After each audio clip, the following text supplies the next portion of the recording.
spot for kayakers. And as such, most people's interactions with Elkhorn Slough is through the seat of their kayak. If it's okay, is that all right? Kind of. Okay, so but there's a lot that you miss from the kayaker's view, right? So on most days, Elkhorn Slough is a pretty murky system. The water clarity, unless you're really lucky, is not that great. And so there's this whole world below your kayak that is unseen for most people unless you catch Elkhorn Slough on a low tide and you see the seagrass beds. And so my talk today is going to be about those seagrass meadows and the restoration work that we've done. But before I outline what my talk is going to cover today, I just want to throw out some acknowledgments that are really important. And even though my name's on this talk, this is a collaborative effort. So when I say we throughout my talk, what I'm meaning by we is the undergraduate army that I have of Slough crew. And these are undergraduate interns and volunteers that are from UCSC and other institutions that come out in the Slough and help make this work possible. And two collaborators on these projects, both Brett Hughes, that just became an assistant professor at Sonoma State University, and Kathy Boyer, who is a distinguished professor at San Francisco State University. And both Brent and Kathy, they do a lot of coastal ecosystem work that focuses on the dynamics of mostly estuaries, and they focus both on salt marsh and seagrass habitat, so there's a lot of overlap between the three of our research interests, and they have been a huge part of all this work. Okay, so before we talk about seagrass restoration, we want to talk about what seagrasses are. Then I'm going to talk about why they are important, so in terms of ecosystem service and function, and then what the status of seagrasses are globally, and how this global trend of seagrass decline makes intervention through restoration that much more important. And then I'm going to introduce Elkhorn Slough as a system and my study system, my restoration work in Elkhorn Slough, and how we restore seagrass habitat in Elkhorn Slough. And this is included in here because I'm probably going to talk about this later, but the majority of seagrass restorations globally have been deemed unsuccessful. So about 63% of seagrass restorations attempted are unsuccessful. So our success in our restoration efforts in Elkhorn Slough is something that may be attributed to our techniques. And then I'm going to talk about what we've learned and what our next steps are. Okay, so what are seagrasses? Seagrasses are aquatic flowering plants. Oh, they didn't come up yet. I was like, whoa, it's really not good. There you go. So they are aquatic flowering plants. Another word for flowering plants are angiosperms. And you're going to see this little cartoon here of seagrass throughout my talk. And that's just this cartoon thing I made of seagrass that's going to be throughout the talk. If you see that, that's what it is. And in real life, this is what the seagrasses look like in Elkhorn Slough specifically. They're marine angiosperms, like I said. The flowering shoots in Zostera, which is the native here, Zostera marina, look something like this. But seagrasses in general, as a group, they have very different morphologies. So some shoots are long shoots, some are short shoots, some are more blade-like, others are more leaf-like, and that's kind of depicted in this picture here. And in Elkhorn Slough, like I said, we have Zostera marina, which is the eelgrass, the blade-like long shoots. And all seagrasses, they grow rhizomatically. They can also grow from germination, but one of the main ways in which existing beds expand is through rhizomatic growth. So, for example, the rhizome, which is basically the root of the seagrass, grows horizontally right below the surface of the sediment. And from that rhizome, a vertical shoot sprouts up. And that vertical shoot is the above ground photosynthetic tissue of the plant. And then that unit of the above ground photosynthetic tissue and its associated little rhizome and the adventitious roots that come off of that, those are considered one ramette. And from ramette to ramette, nutrients and other resources are translocated to one another. And so what's really cool about seagrasses is that you could be looking at an enormous area, the area of this whole entire patio all the way to the restaurant or larger, and it could be a single individual that's all clonal growth that was grown out rhizomatically. So it's really interesting and really cool how these things expand. Okay, so seagrasses are considered foundation species. What a foundation species is it's a species that provides habitat or refuge to, from abiotic or biotic stress. So one way in which a seagrass bed would be providing refuge or habitat from a biotic stressor like predation to a little juvenile rockfish would be from being less visible, right? So this little rockfish here is really vulnerable to predation. He's out in the open, and if he was smart, like his little buddy in here, he would move to refuge where he's less visible and less vulnerable to predation, right? In terms of abiotic stressors, so since we're probably, most of us are locals, if you ever walk along West Cliff or East Cliff and you're looking out at the bay and you see that on maybe a little more windy day that over the kelp forest the water's really glossy and glassy relative to the area surrounding that, that's because the kelp forest itself is slowing that water motion of those wind waves and is creating really still water in the actual kelp bed. And seagrasses do something really similar through that wave attenuation, but in a shallower coastal bay like Elkhorn Slough. And so that slowing down of water is really important for species that could be easily dislodged that live on the bottom of the surface, of the sediment surface. And, and so that's how they are foundation species. They're also classified, seagrasses as a group are classified as autogenic ecosystem engineers, which is a mouthful, but if ecosystem engineers means what it sounds like. So it's species that engineer or modify the environment in which they occur. Autogenic ecosystem engineers are species like redwood trees or seagrasses where their own physical structure is what's modifying the environment. So if you're sitting underneath a redwood tree, the moisture content and the microclimate under that tree is going to be different than if you're in the middle of a prairie that's absent of trees. So that's what that means by autogenic ecosystem engineers. That's to be differentiated from allogenic ecosystem engineers, which are ecosystem engineers that modify their physical environment in which they occupy. So a woodpecker, a beaver, building a dam, or a crab burrowing, or humans in a lot of ways are, or in every way, are allogenic ecosystem engineers.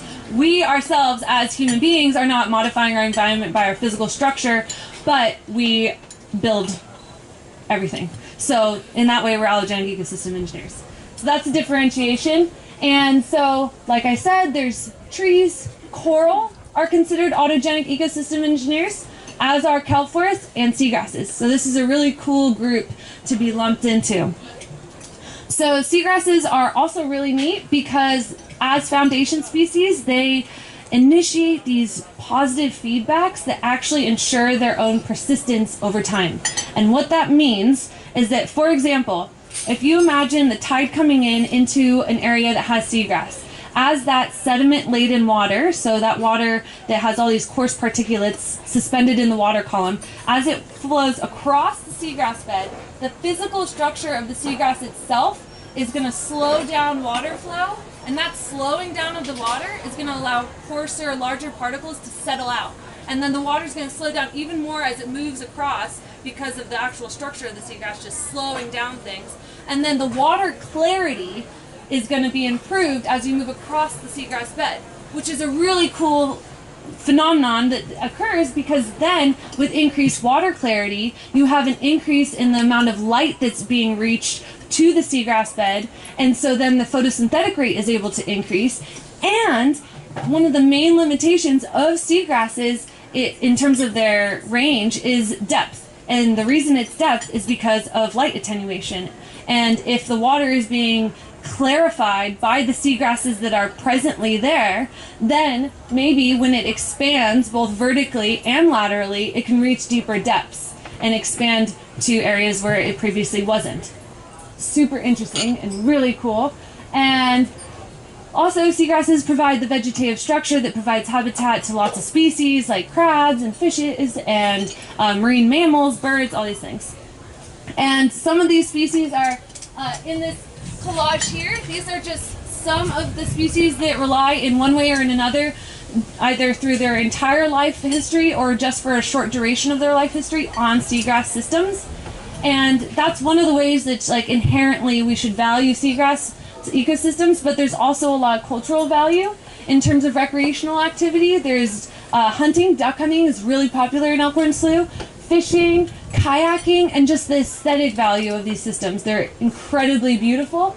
And then the regulatory and economic value, which is something that ends up being talked about a little bit more because it's less emotional and more financial. And that's the filtration of water and the improvement of water quality that seagrasses provide.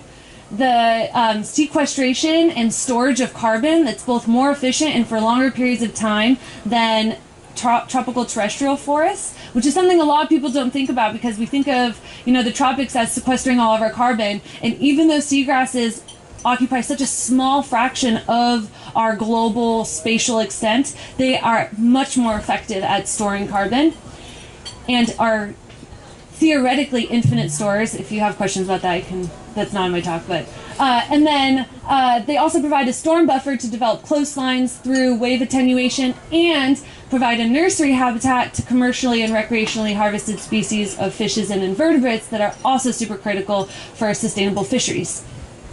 And if that doesn't make you care, no, okay. So then, like I said earlier, the global status of seagrasses is in decline. Part of that is because of pollution from agricultural or urban runoff, and the fact that, for California, for example, has lost over 91% of our wetlands. And wetlands for California in temperate latitudes, that's where you find seagrass habitats. And so when we dredge and fill wetlands, that habitat is lost. Places like Tustin over in Southern California, that used to be a huge swamp. And it was called the Swamp of the Frogs historically, and they drained it all and filled it and created the city of Tustin. So that, on a statewide scale, is one of the reasons why seagrasses are in decline locally. Also for residential development, and there are some sources or some techniques of fishing that can be really destructive for seagrass habitats, like bottom trawling, which really disturbs the benthos. And then there's possible toxins and pollutants being introduced from industrial facilities, agricultural land, and the runoff from that. But all of these are things that are just a function of a world with a lot of people. And so these are things that we need to figure out how to deal with, but it's also not unusual that we're experiencing these things. We all need food, we all need homes, and so it's figuring out a way to sustainably make everyone, including our seagrasses, happy. And the ironic thing here is that, like I said earlier, even though pollution is one of the sources of seagrass decline, seagrasses also filter water. So it's a weird, what's it, catch-22? Is that right? So they filter water. So there's that if we protect seagrasses and we encourage restoration efforts, there's that possible environmental stressor being removed. And seagrasses are really an integral component of maintaining strong, robust fish stocks and crab stocks and all the invertebrates that we harvest, because they are the nursery ground for a lot of these things. And they also sequester the carbon that our power plants emit. So they're really important systems. And so that's why intervening and using restoration for us to be able to maintain these ecosystem services is really critical. So now moving into our local gym, Elkhorn Slough. So that's the study system I work in. All my thesis work is in Elkhorn Slough. I also work in the salt marshes, but that's not what today is about. So these are some really cool photos I took that you can't really tell too much. Well, so if you ever fly from Southern California to San Jose, they fly over the slough and you get this beautiful view of the entire estuary in Monterey Bay, and it's really cool. And so these are a couple photos I took out of the plane window that show how it's surrounded by agriculture, which is no surprise. Salinas Valley is right there. And just to orient ourselves a little bit more zoomed out, so Elkhorn Slough is part of, if you can't read this, this is the Monterey Bay National Marine Sanctuary. So Elkhorn Slough waters are actually protected. There are no-take zones, but there are also areas where fishermen are allowed to fish, and they pull out of the main channel near the Highway 1 bridge. One of our friends that we see a lot fishing over there pulls halibut up that are this big out of the main channel of Elkhorn Slough, not outside of like in the open coast. These are really big guys that they find there. And the Monterey Bay Submarine Canyon, this is the dotted line to show Elkhorn Slough, either empties or starts, however you want to think about it, at Elkhorn Slough. And so all that deep submarine canyon water, when the tide comes in, is theoretically getting pushed in and out of the slough. Really rich upwelling waters. And Elkhorn Slough it's located about 30 miles south of here. It's a really awesome system to study for many reasons. One is, like I said, it's surrounded by Salinas Valley agriculture and other agricultural land, and so it's heavily impacted by that.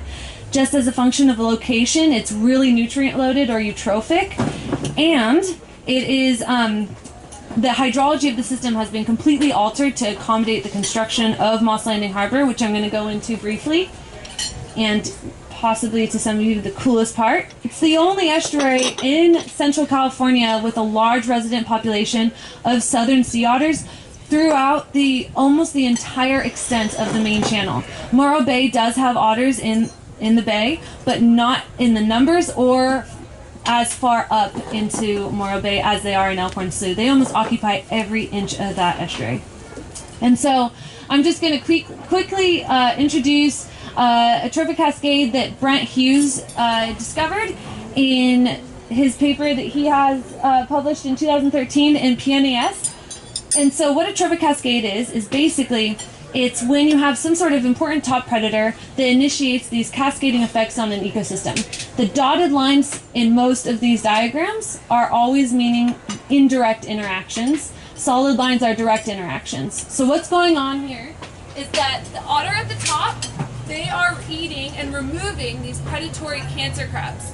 These predatory cancer crabs eat these important mesograzers that keep the seagrass clean and healthy and productive. And what the mesograzers focus on are these epiphytes. So in this picture, if it was a little clearer, any of the red that you see in here, those are epiphytes, which are little algae that grow on the seagrass blades and can smother them. I mean, sometimes these blades you could see no green and it's all of these epiphytes. And so these grazers are really, really important for keeping the seagrass healthy. So what that means is there's an indirect positive effect of otters on seagrass health through that trophic cascade. And so I just wanted to introduce that because it's going to come up later. Back to the history of Elkhorn Slough. So before the artificial mouth was constructed, so pre-1947, the mouth of Elkhorn Slough was where this dotted circle is here, and that used to be partially closed off seasonally. A sandbar would start to build up, and what's really cool is that there's researchers at the reserve that have dug up old articles that are from the newspapers from a long time ago that show these like terrible stories of these fishing boats or these commerce boats getting stuck in the slough and not being able to deliver goods. And so it was a huge problem even before Cannery Row times and when our fishing industry was booming. So in 1947, the Army Corps of Engineers constructed this artificial mouth. So they built the jetty, what is now the jetty in Moss Landing, and they dredged all of this and excavated all of those sand dunes. And this is what it looks like now. And they did all of that to accommodate the commercial and recreational fisheries and their vessels moving in and out more easily from Moss Landing. And so, just to orient you, the dotted circle again is about where the historical mouth was. This is where the mouth is now. This is the Highway 1 bridge there. And this is the Moss Landing Harbor. And so the consequence of that has been that because this system was pretty shallow historically and had really strong freshwater inputs and not a lot of tidal exchange, it was a true estuary in that sense. It was very brackish. Because now it's constantly open and the channel is pretty deep, that submarine canyon water and the tide coming in and out has had really tremendous effects on transforming Elkhorn Slough as a system. So the tide coming in and out twice a day has caused the main channel to both deepen and widen because there's this what's called tidal scour, which is basically the removal of sediment with just the flow of water. And that's caused both the marsh that's on the edges of the main channel to become eroded and die back, And because what we talked about earlier about how seagrasses, they don't like deep water because there's less light at depth, the distribution of seagrass in Elkhorn Slough with the construction of the artificial mouth has completely transformed. And so that's indicated in this map here. So this is from the State of the Estuary Report from 2017, which is something that the folks at the Elkhorn Slough National Estuarine Research Reserve, or ESNR, generate. And what this is showing in color is the distribution of seagrass in Elkhorn Slough pre-harbor mouth, and then since then how it has shifted. And the things to note about this is that the distribution has completely changed from being what was considered, you know, what today is now the harbor mouth, and, you know, up here is the yacht club and things like that. It used to be the bulk of it over there, and now it's shifted to pretty far back relative to historical distributions. And the deficit, the spatial extent that we have lost since the construction of the artificial mouth, is still 10 hectares. So the seagrasses, as you can see from this figure, are recovering, but it's a slow recovery. And so we've been interested in looking at how restoration efforts can kind of facilitate that and kind of encourage that recovery and make it a little faster.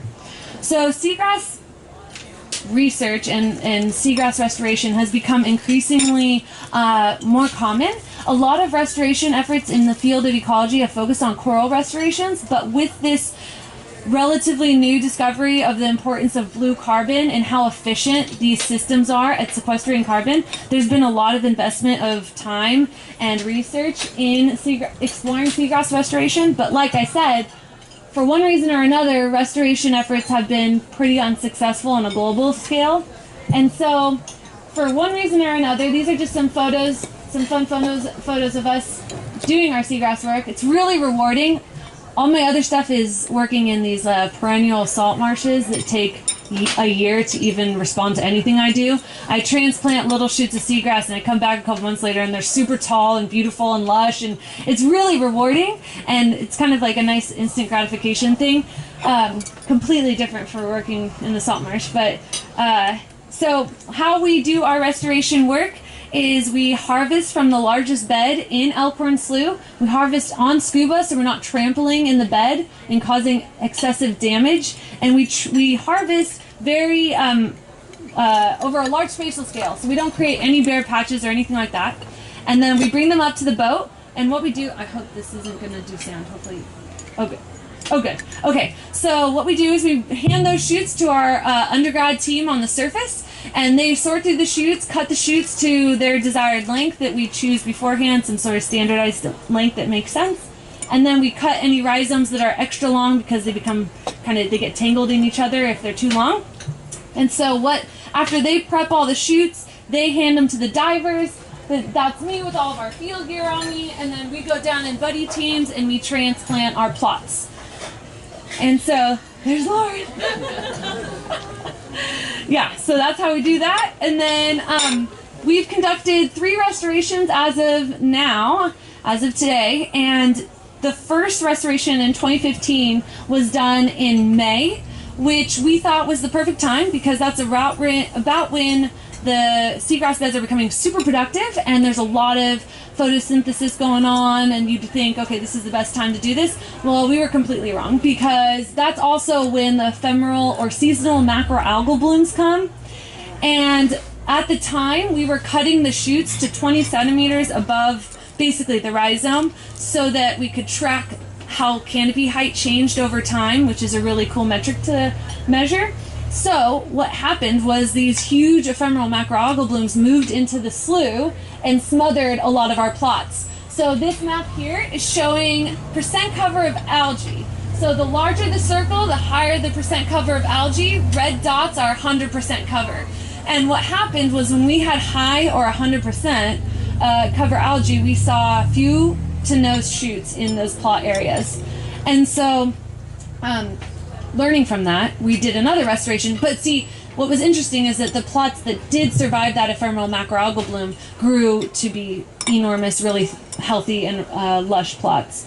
But in 2016, what we did to prevent that from happening is we transplanted it earlier in the year so that those shoots could get tall enough to be able to better compete for resources like light, space, and all these things when the ephemeral macroalgal blooms came.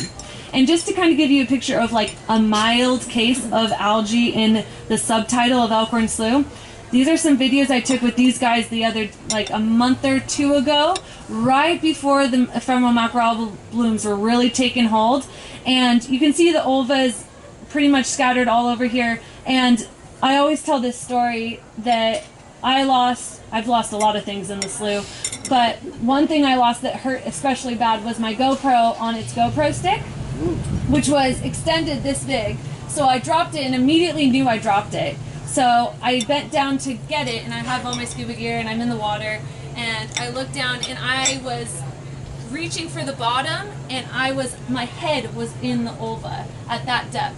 So it was at least that thick of an ulva mat. And so you can imagine if you're a seagrass blade and you're not at least this tall, you have no chance. And so these things get a lot worse than this. This is a very mild case. So given that, what we also learned was that the poles we were using to mark our plots so that at high tides we can at least kind of identify the pole using GPS and find the plot, well, that was attracting all the drift algae that accumulates in the slough, and that was causing some shading. So to troubleshoot that for our 2016 restoration, what we did was we created this like underwater matrix of like basically maps of line that we use to find our plots. So we go down with our PVC and our stainless steel nylon line, mallet it down, and then that leads us to our plot. And so this is obviously sped up, but this was a recently planted plot from this most recent restoration project that we just started a couple months ago. But that's how we find our way basically underwater, which is really nice because then you actually have something to kind of guide you, because that was a clear day. Sometimes we're transplanting and I just close my eyes because you can't see anything anyway. So this is a really, really good way of finding your way underwater when it's super murky. So now that I've talked about process, I just want to highlight or briefly talk about the research questions that from a basic science perspective that I'm trying to answer. So I'm interested in looking at how restored plots compare in terms of ecosystem function to existing beds and mudflat. So I want to know for these functions, biodiversity, improvement of water quality, carbon sequestration, and epifaunal community assemblage. How do those functions vary when you compare and measure them in a restored plot in an existing bed and a restored plot in a mudflat? And for these ecosystem functions, how long does it take a restored plot to function similarly to an existing bed? Because these plots started off 50 by 50 centimeters, which is pretty small. So what we did to kind of figure that out was for biodiversity and water quality, we would deploy these YSI water quality instruments in our restored plots, existing beds, and mudflat. And then we do the same thing for our trap arrays, which included baited shrimp pots and minnow traps. And then we compare these are always done at the same time. We compare what the community looked like at timestamp 1, 2, 3, and so on. And same thing for water quality. In terms of the progress of these two restorations, so like I said, the plots were 50 by 50 centimeters, and there are 20 chutes in them. The 50 by 50 centimeter plot area in meters squared is indicated by this dotted line, if you can see it right there. And so that's where it started, okay? And on the X, we have dates from oldest to most recent. Our most recent in this figure is September of 2017. Yeah, we haven't hit. Yep, sorry. And then on the Y, we have mean plot size in meters squared plus or minus standard error of the mean, which you just follow the trend. That doesn't, I don't even know. Yeah. So I'm just kidding. So in red we have 2015, in blue we have 2016, and so when we started they expanded a pretty good deal, and then that just continued and continued and continued. And our largest plot as of, oh gosh, I haven't entered our most recent data from a couple months ago, but as of September, our largest plot was about 9 meters by 7, which is enormous when you think that they started off this big. And these are only a couple years old. So it was really rapid expansion. So in terms of our questions about these ecosystem functions, first, improved water quality. Do we see that? So when we looked at dissolved oxygen content in these 3 habitat types, our restored plot, existing bed, and mudflat, there is like a little hint that maybe it's a little higher, but that also seems to be kind of inconsistent because mudflat looks a little higher than existing bed, so it's a little muddy. I'm hoping, so the YSI instruments that we were using, they often malfunction, and so you have to discard all that data, and then that entire deployment is pretty useless because you're interested in the 3 comparisons. And so we have, it's not as robust as it will be at the end of the summer, and I think that once all that gets sorted through, we'll see a lot more clear patterns. And it's through the process of photosynthesis and respiration that we see these changes. And that's also why you see some of the variability. There's a lot more variability in a vegetated than in a bare habitat type. In terms of pH, so we did see that the means are higher in our vegetated communities, both restored and existing beds, which is really neat. Higher pH means less acidic water, and that's really important because there's a lot of important bivalves like clams and oysters that rely on estuarine habitats, and so there's this overlap between these calcareous species that are more vulnerable to ocean acidification and these patterns. So there might be some sort of interaction there that could be really important for those coupled systems. So for higher species diversity, do we see higher species diversity in our restored plots relative to mudflat? That's the main question here. So here's our shrimp pod again.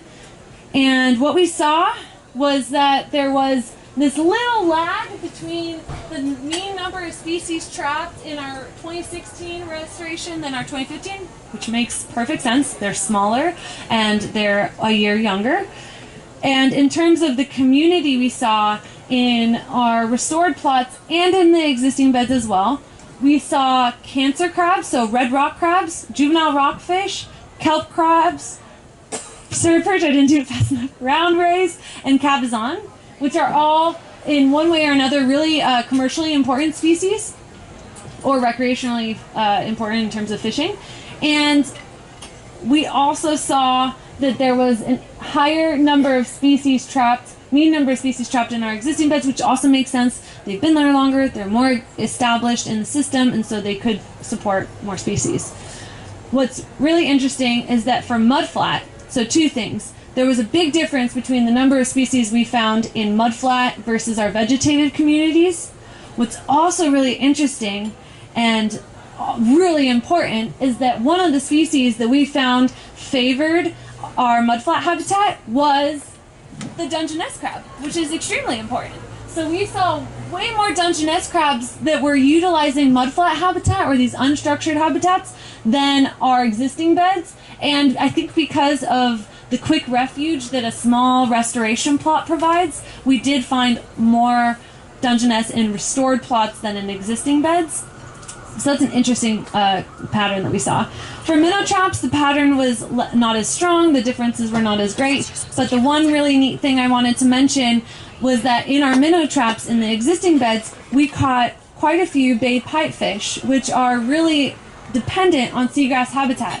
And so that was really interesting to see, and when we're diving in the restored plots, I've seen multiple bay pipefish, but they're too small to, they come right out of the mesh in the minnow traps. So maybe we'll see them this year if they're a little bigger. So that's these 2 plots side by side. If you don't care about trap and you clump them together, you don't care about gear type, then what we see is a significant difference between our vegetated communities and our mudflat, which is really awesome. So that means that our restored plots are functioning in terms of species richness very similarly to the existing beds, which is exactly what you want, especially only a couple years post-transplanting. This is like really quick progress. And we saw a similar overlap for the epifaunal community. So these are our charismatic Phillips sea hare and Idatea and the amphipod and the skeleton shrimp. If you ever see those, the big things that like crawl on you and you can't see them sometimes, and they're pretty, yeah.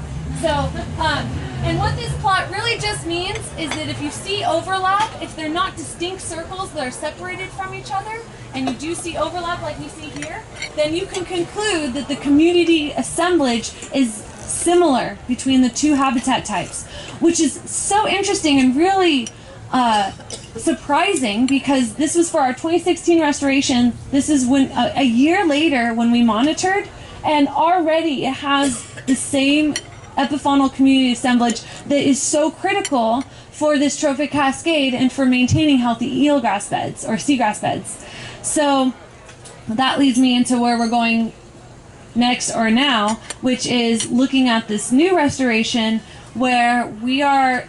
Elkhorn Slough is kind of cool because it's got its own natural experimental setup going on, where near the mouth, so imagine this is the Highway 1 bridge, so near the mouth the water is clear, the residence time of the water is shorter, so the water's not as stagnant, and when you have stagnant or slower moving water, there's more likelihood that you'd have low dissolved oxygen. Can I take this out?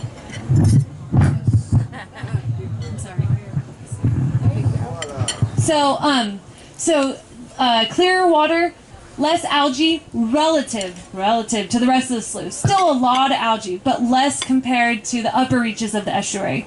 And so as you move across the main channel, past Seal Bend, water clarity and the percent cover of algae increases. So you have this nice increasing environmental stress gradient from the perspective of a seagrass species.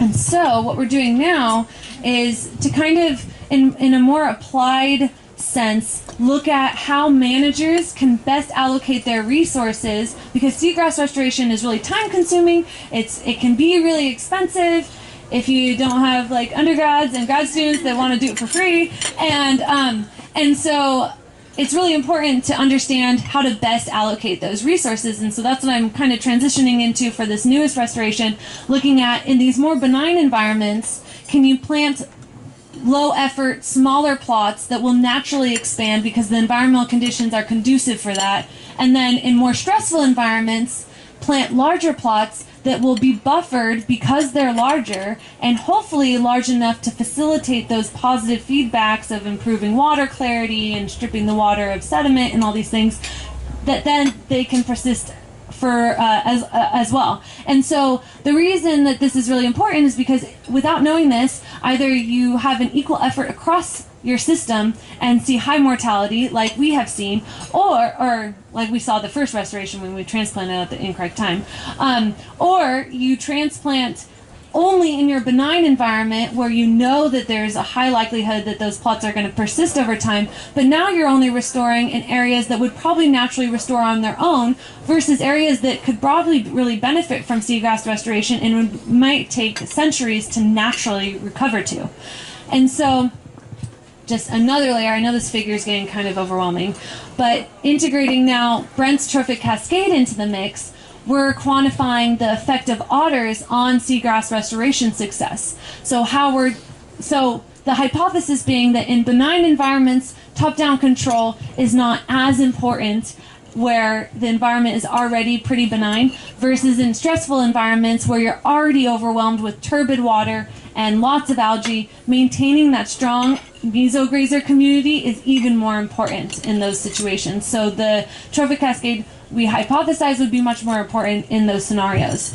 And so to do this, what we have, I was on my honeymoon, these guys were kayaking through the slough, and they were recording sea otter activity and kind of approximating how close the otters were to our restoration plots. And they were doing this on a crude scale, strata by strata, zone by zone, and recording all that data at some of these sites here marked in this map.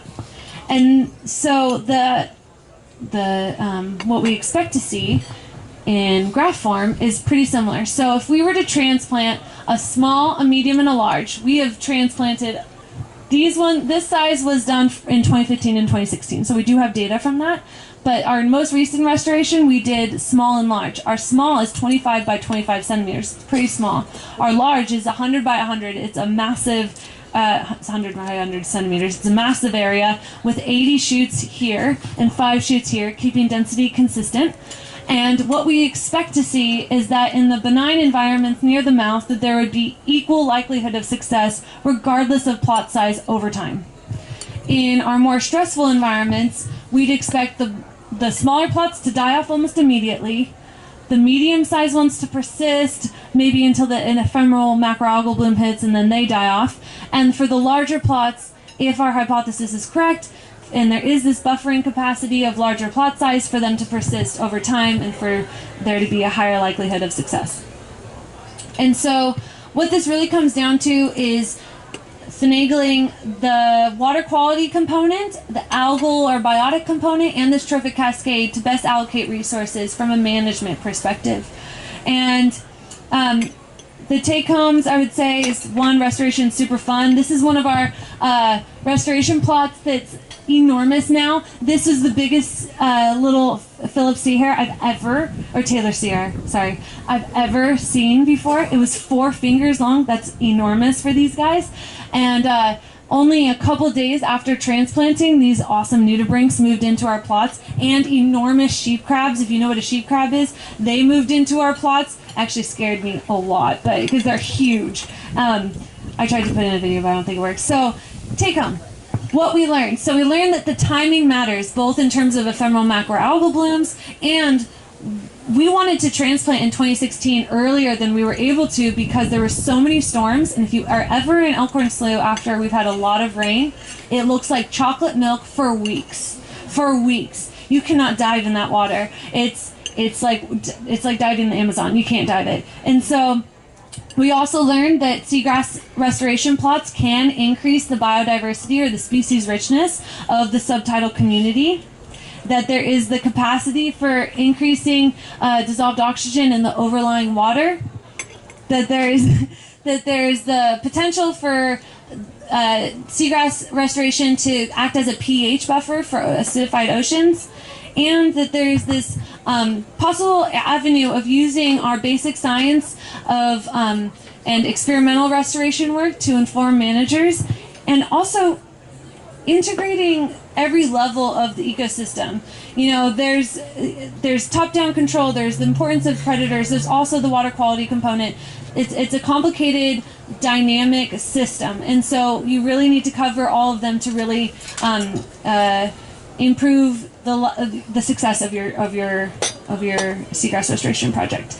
And with that, I want to thank my advisors, Kirsten Wasson and Pete Ramundi. All of my undergrads, this might not be all of them, but they're all here, or most of them are there. There's a lot of them. They're super awesome. And my funding sources, all the people at Esner, and Paul, my mom, my dad, my sister, and my grandma, who recently passed away last week, and she'd always tell me, "Do you love what you do?" And I'd always say, "Yes, Grandma," and then she said, "Then it's not work." So this talk's dedicated to her. Okay. Thank you.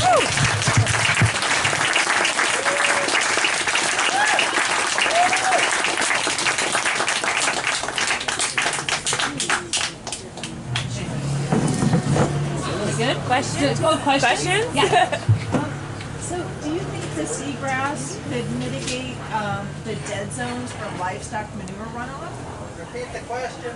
Oh, she asked if seagrass could be used to mitigate dead zones in areas that are depleted of oxygen and you get all the fish kills. So, Livestock manure. oh, do you want me to use this? Yeah. Yeah. Thank you. This is so, yeah. Here.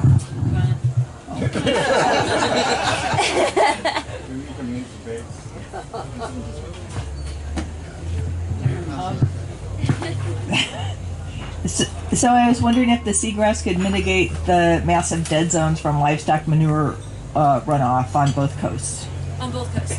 So I think the problem would be that seagrasses wouldn't be able to grow in environments that are depleted of oxygen. So if you had a dead zone, unless it was really episodic, you know, like Elkhorn Slough, for example, there's periods throughout the day that actually for like 15 minutes get hypoxic and there's almost no oxygen in the water column. And so if it was episodic like that, then yes, they could kind of possibly filter the water and increase the dissolved oxygen. But I think that first you'd have to have enough seagrass established, and it won't establish in zero oxygen environments. Does that make sense? They're episodic. The dead zones. So the dead zones that create fish kills are pretty long term because the fish can move. So it has to be for a long enough period for them to be able to basically get suffocate. So and when I say episodic, I mean like minutes, not days. Yeah. So if it was established before the manure went off, Yeah. do you think the oxygen would be enough? So it's hard to say, and the dissolved oxygen stuff is a little bit tough because sometimes when at nighttime is when they're respiring, right? So is when the plants are giving off the oxygen, but that's also when all the microbes are going crazy and taking off that oxygen. So it's this weird balance. So it would depend on the microbial community, which could really change if you have a huge influx of manure, right? Where you'd expect microbes to be really, really, really, really common and in high densities. So I don't know. That's the probably quicker answer. I guess I don't know. Is there some obvious reason why the other attempts to do this have failed and yours succeeded? Is there some really basic difference there? So a lot of restorations use seeding techniques instead of transplanting adult shoots. So that's one thing that I think is because if those get washed out, then there's no. But then some people do seed bags and like burlap and they plant those. So Kathy Boyer has done a lot of seagrass restoration in San Francisco Bay. And she always every September she comes to the slough and we do our monitoring and she takes all the shoots and does her mesograzer stuff. And she's always so excited because our shoots are so healthy and so tall. And some of the shoots are taller than I am. They're huge. And so she's always super excited, and she has hinted that she thinks it might be because of the density that we've transplanted at. So she transplants acres of seagrass, but because she's transplanting such a huge area, she has to space them a lot farther apart than we do in our small spatial scale restoration. So I think that density and distance to nearest neighbor is probably a huge driver of success. Also, I think that it may be that, even though eutrophication is one of the bad stressors of Elkhorn Slough, it might also give Elkhorn Slough this like burst of nutrients that are great for seagrass growth. That's something that no one's looked at yet. So it could be a combination of things. I think the Elkhorn Slough, because Morro Bay is a similar system, and they've had a really massive die-off of their seagrass beds. Almost like 90% of their seagrass has died recently. And so I think that, and they've been consulting with us, and they've been having trouble restoring. I think another thing is that we restore our seagrass on scuba, but you have to be certified to a certain level to be able to do science diving, and so a lot of facilities can't do that, and I think that has a huge effect on it as well, because you're transplanting when they're in water instead of when they're out and exposed and getting heat stress and things like that. I think there's multiple factors. Yeah. I've heard that the sea otters have a great influence on the restoration of seagrass. Yeah. What's the implication for other places that don't have sea? So interesting, you should say that. So there's whispers about introducing otters to other estuaries. Yeah. It's a pretty controversial thing because with sea otters comes a lot of negative things like them eating clams and lots of things that people care about and that they like to harvest. But there are whispers about that. Yeah. Prior to 1800, the entire California, Oregon coast was nothing but sea otters. Right. Okay? Yeah. So putting them back isn't changing anything. Yeah. Okay? There shouldn't be any controversy whatsoever. I totally agree with you. But you tell the fishermen and the people that... They're coastal. Fishermen go out 5 miles. They go out 60 miles to fish. Okay? Yeah. The sea otters don't. They're strictly coastal. So... Yeah. You can't complain, man. They were here first, and a lot more of them than what we got now. No, it's true. I mean, there was a long-term ban on sea otters to Southern California. They stopped at Point Conception. There was a ban. They actually would grab them. Fish and Wildlife would grab them and bring them back up here. And the reason is because they eat all the abalone, and people care about abalone. There's a huge abalone fishery, and that's really coastal. That is complete overlap. And so there's those. There's scallops. There's clams. There's lots of things. Yeah, but yeah, I mean, I have no problem with it. But I'm also an ecologist and not Not a fisherman. not an abalone farmer or something. Yeah, yeah, and I'm a vegetarian. I double don't care. Yeah, yeah. Is there a part of the planet that is considered, prime #1 that we must do it here? Oh, like a priority for restoration? Yeah, priority. Yeah, so that's a really good question. So there's some areas in tropical systems where there's actually an overlap of coral reef, seagrass, and mangrove. And so in those areas where you have all three of them and they're all interacting and all the species that are occurring in one are utilizing the other at some point in their life history, I would say from a conservation standpoint is probably a priority, because more bang for your buck, and because the coral reefs are so much at risk of ocean acidification, and there is this potential of seagrasses buffering against that acidified ocean through increasing pH, there is a possibility that could kind of spill over and help the coral reef. So I would say that that's probably a priority spot.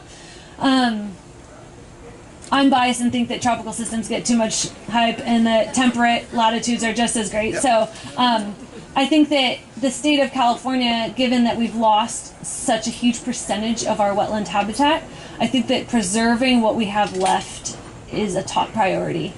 And so, yeah. Oh, in the back? Yeah, I'm a little confused because some of these areas that you've restored, you were talking about how rapidly the beds were expanding. Uh-huh. But at the same time, you were saying that you actually have to go to all this effort to plant this stuff. So why isn't it just, once you get it reestablished, why isn't it just spreading out more rapidly? Do you mean the natural beds that are expanding or the restored plots? Restored plots. So the restored plots are expanding a lot, and it's really from a like a basic science and experimental science perspective that we want to continue to restore so that we can answer more questions that we didn't have the experimental design for the past restoration to answer. But in terms of yeah, they are rapidly expanding, but there are some plots that we have had die, and understanding why that is important from a management perspective. And also because even though the seagrass beds in Elkhorn Slough that are present are recovering, they are becoming less patch-like and they are kind of becoming more continuous beds. You can see that if you just go to Google Earth and you just slide the time across, you can see them fill. It's really cool. And if you see little patches, those are probably our restored patches, but that's a tangent. So the natural beds, though, a lot of them, the edge of that bed is where there's this steep drop-off where they can't expand anymore. So we're transplanting in areas that are a good distance away from those existing beds, where the beds would take decades, maybe centuries, to actually rhizomatically expand to. So, yeah, just to expedite the process, yeah. How far up the slough did the seagrass go, say, in the 1800s? Yeah, so that map showed that they don't go past Seal Bend, if you're familiar where Seal Bend is. So it's about, yeah, so where the large raft of otters are, usually in the main channel of the slough, that large bed, that's the farthest it went. We have seen recently little remnant patches farther and farther up the slough. So the farthest I would say is, if you're familiar with the estuary, all that Packard property on the north-facing part of the slough, there's a little knoll on the very end that then turns, and that's where the slough, the entire estuary kind of bends. At that knoll is pretty much the farthest extent. After that, it's really silty, and I think the water clarity is just too poor for them to occur there, because the patches that you're seeing there are from germinating. They're not clonal. Yeah. Mm-hmm. I go back a long way. In the early 90s, I used to go up in Mossland. He's the guy who was putting the mussels and the oysters in cages to grow to sell. I used to get them. They were delicious. Yeah. They ran me out. Oh, really? And yeah, this goes back in the 90s, 90. But are any of those left?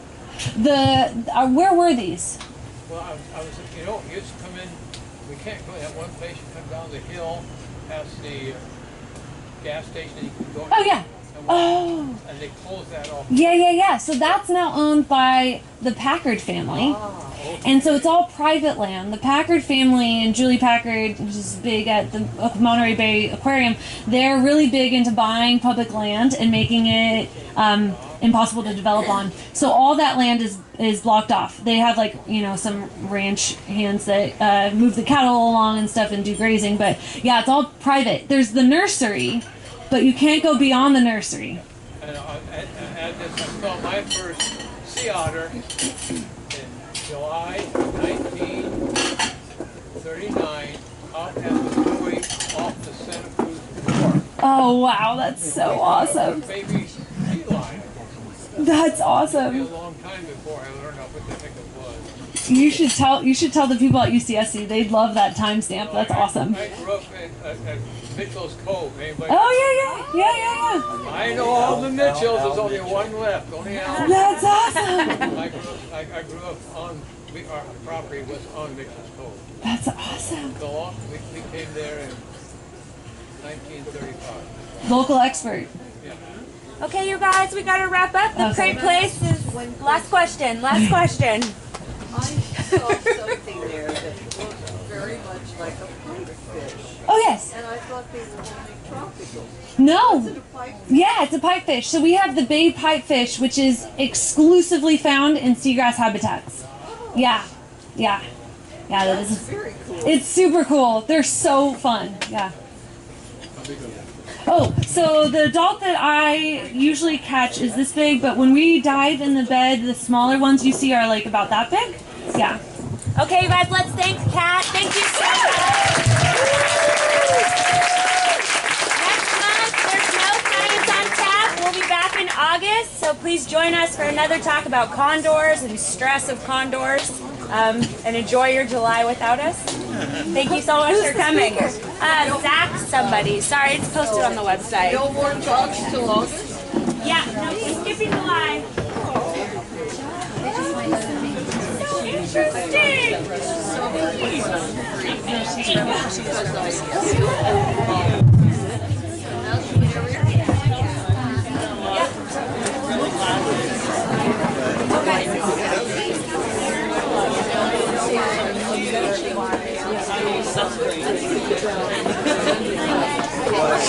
Oh yeah.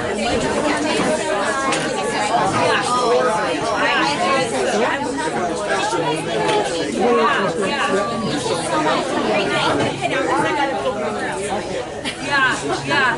Oh, I definitely will. This is for all of you. Before you run away on me.